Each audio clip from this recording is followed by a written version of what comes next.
ನಗರದಲ್ಲಿ ನಿಲ್ಲದ ರೋಡ್ ರೇಜ್ ಪ್ರಕರಣಗಳು. ನಡು ರೋಡ್ನಲ್ಲಿಯೇ ಕ್ಯಾಬ್ ಚಾಲಕ ಗೂಂಡಾ ವರ್ತನೆ ತೋರಿದ್ದಾನೆ. ಕೈನಲ್ಲಿ ರಾಡ್ ಹಿಡಿದು ಮತ್ತೊಬ್ಬ ಕ್ಯಾಬ್ ಚಾಲಕನ ಮೇಲೆ ನಡು ರಸ್ತೆಯಲ್ಲಿಯೇ ಸಾರ್ವಜನಿಕವಾಗಿ ಹಲ್ಲೆ ಮಾಡಿದ್ದಾನೆ. ಬಿಟಿಎಂ ಲೇಔಟ್ 2 ತಾವರೆಕೆರೆ ರಸ್ತೆಯಲ್ಲಿ ನಡೆದಿರುವಂತಹ ಘಟನೆ ಇದು. ರಸ್ತೆಯಲ್ಲಿ ಗಾಡಿ ತೆಗೆಯುವಂತೆ ಹಾರ್ನ್ ಮಾಡಿದ್ದಕ್ಕೆ ಕುಪಿತಗೊಂಡಂತಹ ಕ್ಯಾಬ್ ಚಾಲಕ ಏಕಾಏಕಿಯಾಗಿ ರಾಡ್ ಅನ್ನು ತಂದು ಆತನ ಮೇಲೆ ಹಲ್ಲೆಗೆ ಯತ್ನಿಸಿದ್ದಾನೆ. ಕಾರಿನಿಂದ ಇಳಿದು ಮತ್ತೊಂದು ಕಾರ್ ಚಾಲಕನ ಮೇರೆಗೆ ಹತ್ಯೆಗೆ ಯತ್ನಿಸಿದ್ದಾನೆ. ಬಳಿಕ ಕಾರ್ಗೂ ಕೂಡ ಡ್ಯಾಮೇಜ್ ಮಾಡಿದ್ದಾನೆ. ಚಾಲಕನನ್ನ ಸಮಾಧಾನಗೊಳಿಸಿದ್ದಾರೆ ಸ್ಥಳೀಯರು. ನಂತರದಲ್ಲಿ ಟ್ರಾಫಿಕ್ ಜಾಮ್ ಉಂಟಾಗ್ತಾ ಇದ್ದಂತೆ ಅಲ್ಲಿಂದ ಕ್ಯಾಬ್ ಚಾಲಕ ಕಾಲ್ಕಿತ್ತಿದ್ದಾನೆ.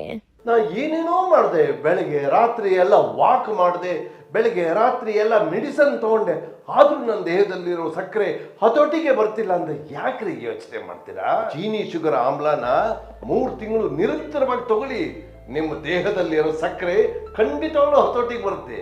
ಆಮೇಲೆ ನಾನೇ ಬಂದು ನಿಮ್ಮನ್ನ ಭೇಟಿ ಮಾಡ್ತೀನಿ.